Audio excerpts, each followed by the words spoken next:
The Pulse of Providence with Steph Machado on WPRI.com.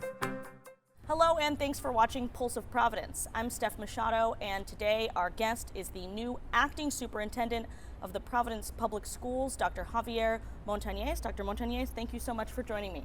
Thank you for inviting. So I wanted to first just ask you to sort of introduce yourself. You have just been named acting superintendent for at least the next school year of course, our largest school district here in Rhode Island. So tell me about yourself. You grew up here in Providence, I believe, and how'd you get to the point where you are now, leading the school district? Wow. So that's a long story. Originally, I'm originally from Brooklyn, New York, born and raised. I had started attending schools in Providence in high school, which was Hope High School. Quite a few years there that homeless. So for a couple of the years that I was there, and Roger Williams Park was my home, and I walked from Roger Williams Park to Hope High School. But what kept me here and returned back, because I have left, but I also returned, I had a high school principal who took interest in me, and was probably the first one that knew that I had a problem with reading, and took me under his wings and helped me overcome some of those issues. And to me, ever since that teacher has taken me under his wing, it's been my goal to pay it forward. So coming back to the place that gave me the opportunity to find more individuals as myself and give them the opportunity to shine. Those struggles that you had as a teenager, is that part of what inspired you to become an educator? Absolutely, absolutely. I would definitely. I look at those experiences two ways. One, it was a fork in the road. I could have chose to make wrong choices and go down the wrong path. But at the other hand, it's made me the person I am today. It's helped me understand individuals at a different level and be very sympathetic to individuals, right? Because those individuals also need guidance.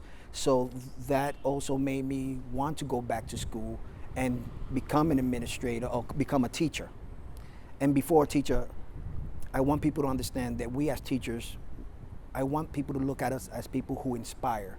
We inspire people to do better and be better and become better. So that has always been my goal, to see how I can affect those individuals around me to be their best. And so you became a teacher, then you became an administrator, you were principal of Leviton Dual Language School, and then this June you were named the interim superintendent. Tell me about this summer so far. What have you been doing to prepare for what could be a difficult school year? We had such a difficult school year last year with COVID.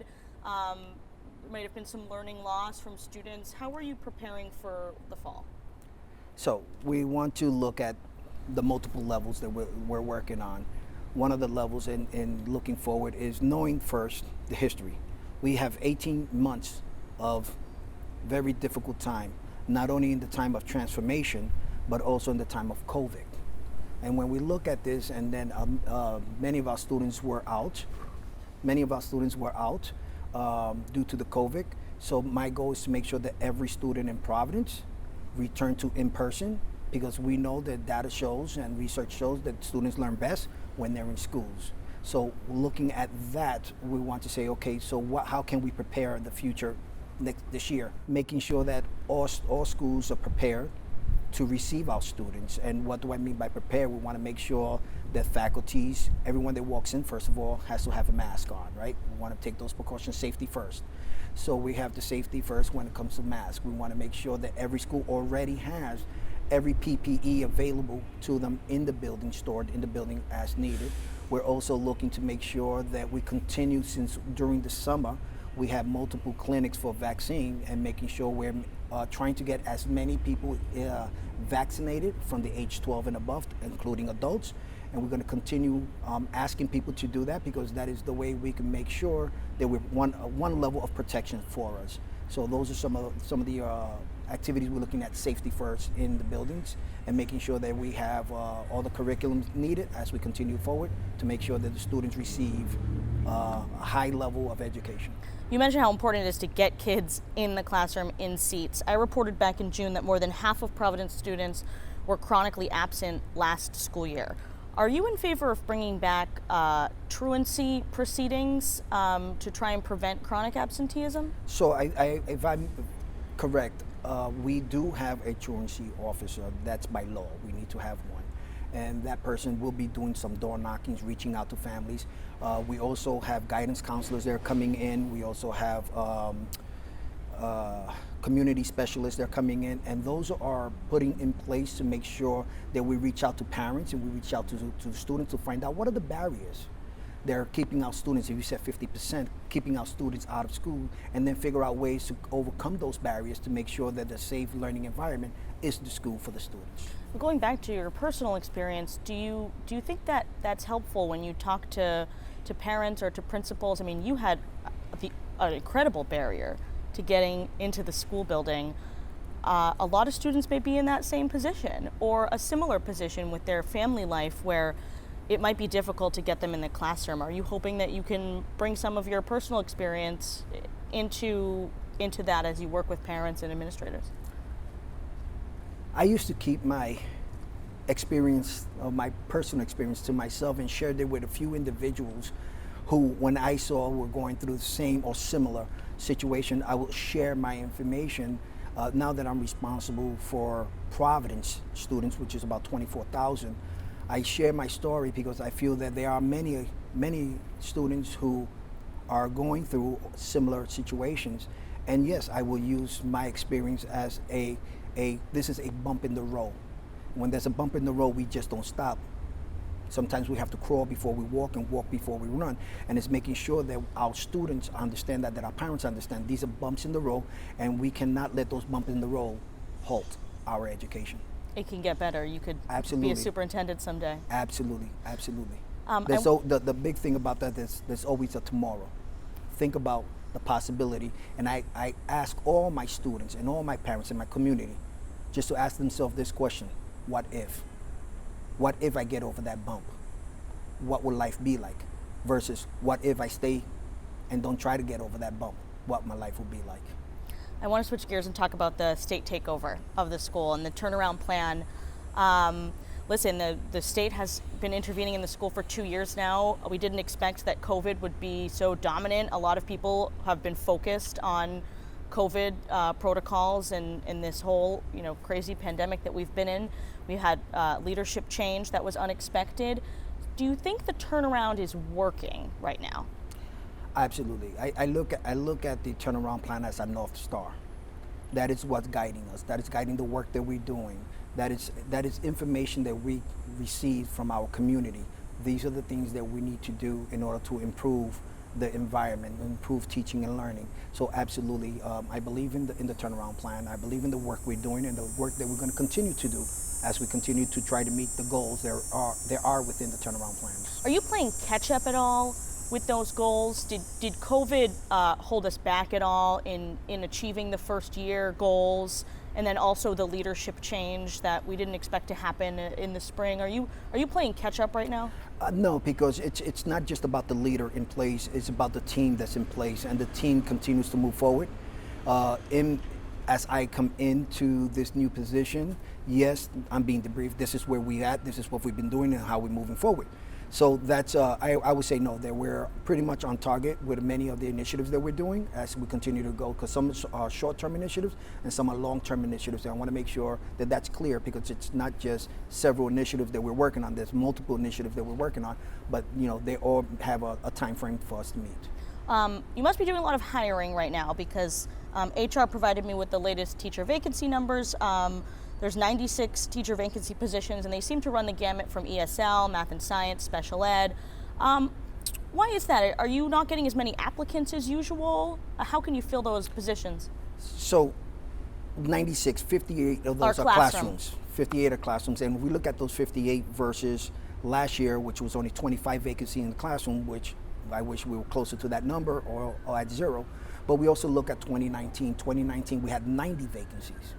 And I'm sure that as we continue to hire individuals, there are some who are resigning, but we're in the process of still hiring, and we're going to continue to hire to the first day of school. And if we need to go throughout the year, through the beginning of the year, we'll be looking into that.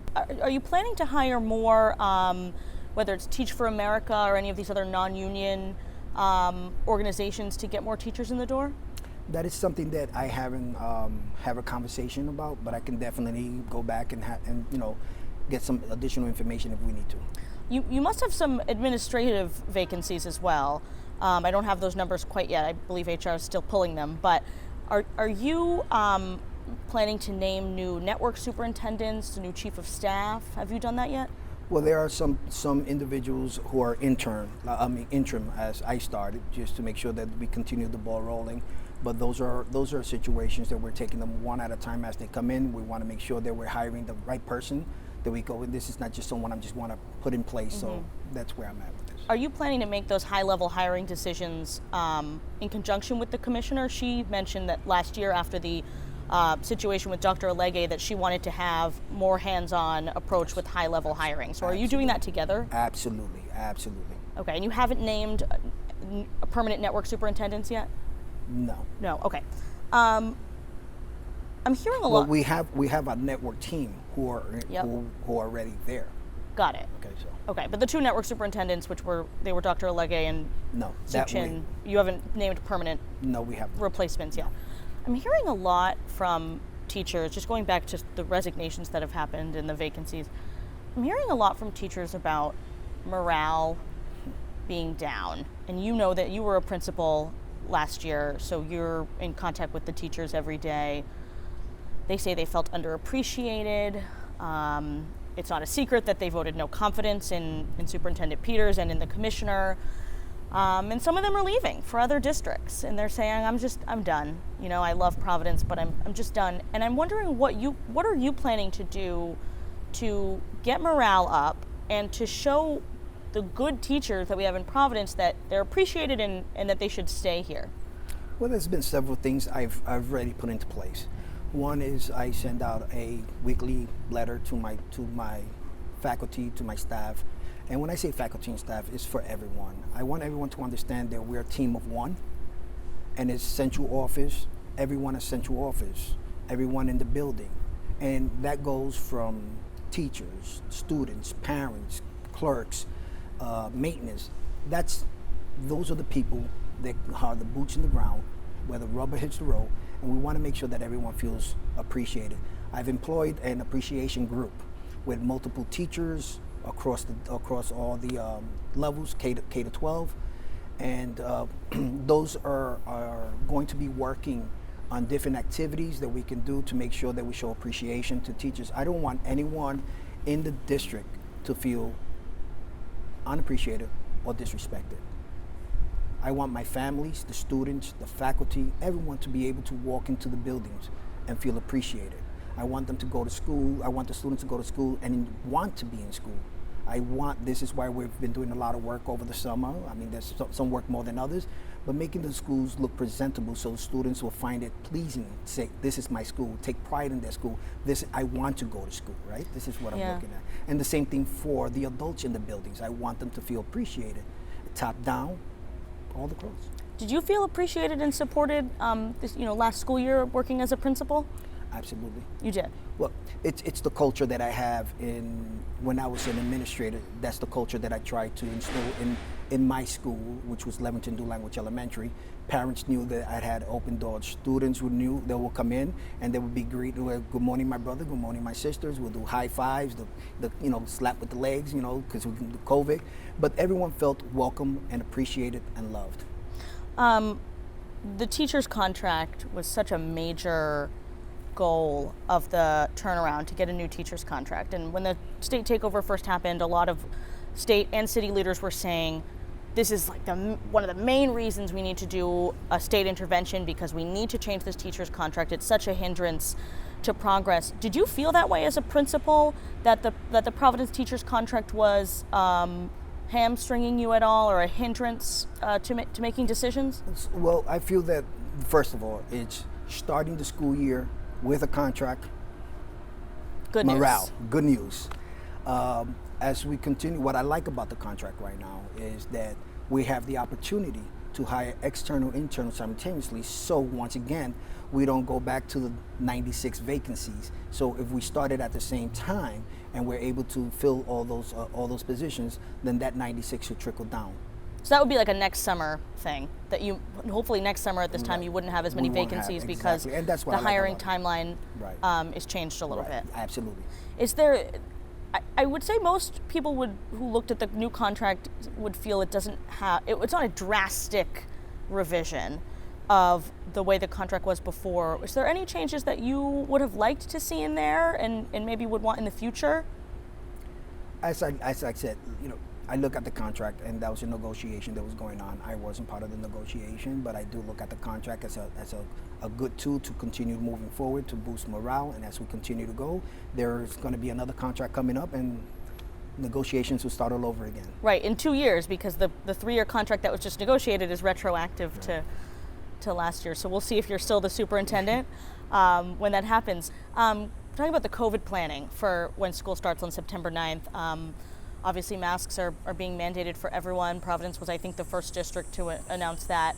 When it comes to vaccines, do you have any plans to require Providence teachers to provide proof of vaccination, similar to what the rest of the city employees are going to be subject to starting October 1st? No, we don't have any mandates as of right now.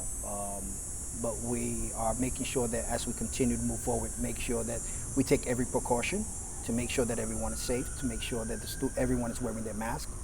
Once again, we're asking very nicely and asking everyone who's 12 and older, if they can get vaccinated, please do so. We've supported that by making sure that there's been several clinics throughout the summer that families and communities can go to get vaccinated. And we'll continue working with Rhode Island Department of Health, where they're going to be coming into the schools and also offering vaccinations in the buildings. So there'll be vaccine clinics during the school day. Absolutely. They don't have to show up they don't have to show up on a Saturday or stay after school during the school day. The timing, I'm not 100% Okay. sure just yet, but we are working on that.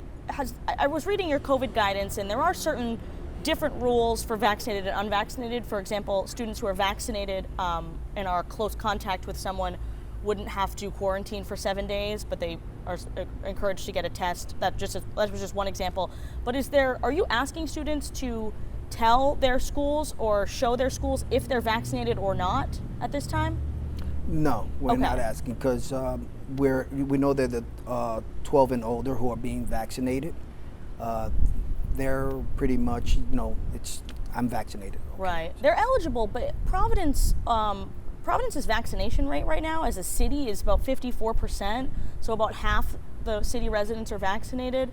So are you worried at all about not knowing the vaccination level among the students because of the Delta variant spreading how it is? So we have asynchronous and synchronous, right, testing and going on. So we're going to have that. We went from 2 weeks weekly being tested. Okay. Right? And we also, once again, a precaution is making sure everyone is wearing the mask.